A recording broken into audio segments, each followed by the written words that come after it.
எல்லோருக்கும் வணக்கம் செல்வந்தர்களே. இந்த பதிவில் நம்ம பார்க்க போகிறது பணம் முக்கியம் இல்லை அப்படிங்கிற எண்ணம் உடைய மக்களுக்கான ஒரு விஷயம்தான். பொதுவாகவே வாழ்க்கையில் பணம் முக்கியம் இல்லை அப்படிங்கிற வார்த்தையை நீங்கள் நிறைய இடங்களில் கேள்விப்பட்டிருப்பீங்க. அது உங்கள் குடும்பத்தில் இருந்தும் சொல்லியிருக்கலாம், உங்கள் நண்பர்கள் சொல்லியிருக்கலாம், வேறு யாராச்சும் சும்மா வழிப்போக்கர்கள் பேசுகிறவங்க கூட சொல்லியிருக்கலாம். கண்டிப்பாக நாம் வழக்கமாக சொல்கிறது தான், பணம் வாழ்க்கையில் எப்போதுமே முக்கியமாக இருக்கக்கூடாது.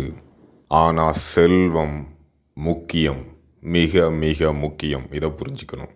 எப்போதுமே பணத்துக்கும் செல்வத்துக்கும் வித்தியாசம் இருக்கும். செல்வம் தன்னோட மதிப்பை காலம் மாற மாற இழக்காது.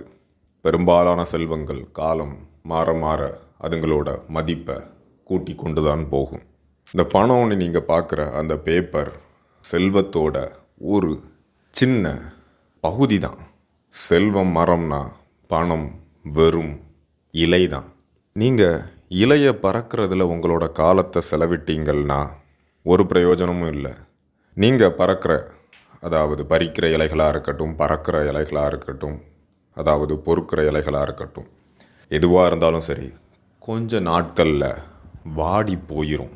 அதாவது அந்த காலத்துக்கு ஒத்து வராத மாதிரி அதோட நிலைமை ஆகிடும். இதற்கான காரணம் என்னன்னு பார்த்தீங்கன்னா, அந்த பணத்திற்கு உள்ளார்ந்த மதிப்பு எதுவும் இருக்காது. பணவீக்கம் உண்டாகும்போது அதோட மதிப்பு குறையும். ஒரு நாட்டோட அரசாங்கம் நினச்சா அந்த பணம் செல்லாது அப்படிங்கிற ஒரு விஷயத்த சொன்னாங்கன்னா அதோட அந்த பணத்தோட மதிப்பு அடியோடு இல்லாமல் போயிடும். இதனால் நீங்கள் உங்களோட மனசுக்குள்ளே எப்போதுமே தெளிவாக பதிய வைக்க வேண்டிய விஷயம் இதுதான். பணம் முக்கியம் இல்லை, ஆனால் செல்வம் அப்படிங்கிற ஒரு விஷயம் முக்கியம். அந்த வெல்த், செல்வம் அப்படிங்கிறது தான் மரம். அந்த மரத்தை சிறு செடியிலிருந்து நீங்கள் வளர்க்க கற்றுக்கணும். எது செல்வம் அப்படிங்கிறத சின்ன செடியாக இருக்கும்போதே யூகிக்க நீங்கள் கற்றுக்கணும். பலதரப்பட்ட செல்வங்களை பற்றி நம்மளோட பதிவுகளில் நாம் தெளிவாக பார்க்கலாம். ஆனால் அந்த பணம் அப்படிங்கிறது செல்வத்தோட இலை தான் அப்படிங்கிற ஒரு விஷயத்தை உங்கள் மனசில் நீங்கள் தெளிவாக பதிய வச்சுக்கணும். நீங்கள் கஷ்டத்தில் இருக்கும்போதோ, தூங்க போகிறதுக்கு முன்னாடியோ, தூங்கி எந்திரிச்ச உடனேயோ, நீங்கள் நடுத்தர வர்க்கத்தை சேர்ந்தவர்களாக இருந்தால் கண்டிப்பாக உங்கள் மனசுக்குள்ளே பணத்தை பற்றின எண்ணம் இருக்க தான் செய்யும். ஏன்னா இப்போ இருக்கக்கூடிய பொருளாதாரம் எல்லாமே பணத்தை சுற்றி சுற்றி தான் நடந்துக்கிட்டு இருக்குது.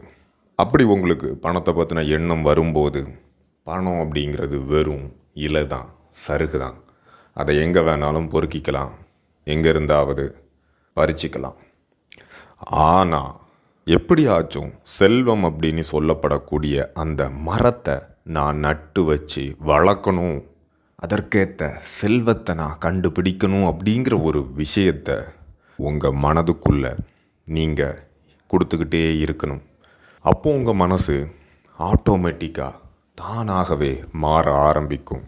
அதாவது இவ்வளவு நாளும் நீங்கள் பார்த்துட்டு இருந்திருந்த விஷயங்கள் பணத்துக்காக தான் ஓடிக்கிட்டு இருக்கோம், பணம் தான் செல்வம் அப்படின்னு மனசு நினச்சிக்கிட்டு பணம் எங்கே கிடைக்கும், அதாவது அந்த இலை எங்கே கிடைக்கும் அப்படின்னு தேடி தேடி அலைஞ்சிக்கிட்டு இருக்கோம். அதுக்கான வாய்ப்புகளை தான் கொடுத்துட்ருக்கோம்.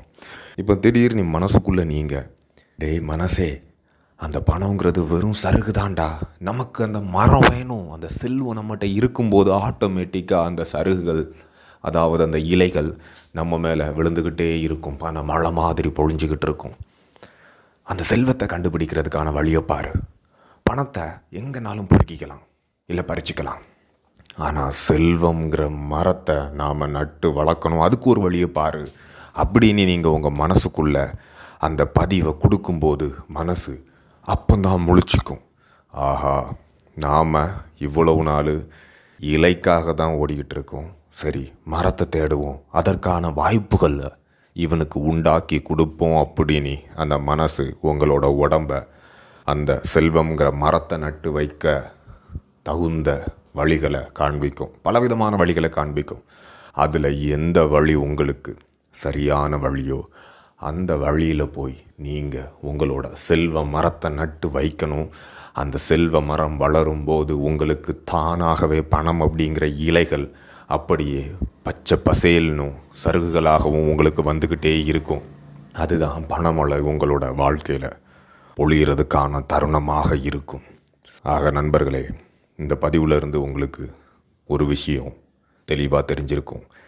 என்ன சூழ்நிலையாக இருந்தாலும் உங்களோட மனசுக்கு பணம் அப்படிங்கிறது செல்வம் அப்படிங்கிற ஒரு விஷயத்தை கொடுத்துடவே கூடாது. செல்வம்ங்கிறது மரம், பணம்ங்கிறது வெறும் இலைதான் அப்படிங்கிற ஒரு விஷயத்தை நீங்கள் ஒவ்வொரு கட்டத்திலையும் ஒவ்வொரு நாள்லையும் உங்களோட மனசுக்கு நீங்கள் சொல்லிக்கிட்டே இருக்கணும். அது தெளிவாக அதை புரிஞ்சு உணரும்போது உங்களுடைய வாழ்க்கை செல்வங்களை உங்களுக்காக கவர்ந்து இழுக்கக்கூடிய நிலைமையில் இருக்கும். அந்த செல்வம் அப்படின்னு சொல்லப்படக்கூடிய மரத்தை நீங்கள் நட்டு வச்சுருப்பீங்க. அது வளர ஆரம்பிச்சிருக்கும். அது வளர ஆரம்பித்து உங்களுக்கு கனிகளை கொடுக்கும், இலைகளையும் கொடுத்து கொண்டே தான் இருக்கும். கனிகளை கொடுக்காத மரங்கள் கூட பணம் அப்படின்னு சொல்லப்படக்கூடிய இலைகளை எக்கச்சக்கமாக கொடுக்க தான் செய்யும். அதுதான் செல்வ மரத்தோட நியதி. இதை நீங்கள் புரிஞ்சுக்கிருப்பீங்க அப்படின்னு நினைக்கிறேன். இன்னொரு பதிவில் உங்களை சந்திக்கிறேன். என்னோட செல்வந்தரான நண்பர்களே, எப்போதுமே பணத்துக்கு பின்னாடி ஓடாதீங்க. செல்வ மரத்தை நட்டு வைக்கிறதுக்கான வழியை பாருங்கள்.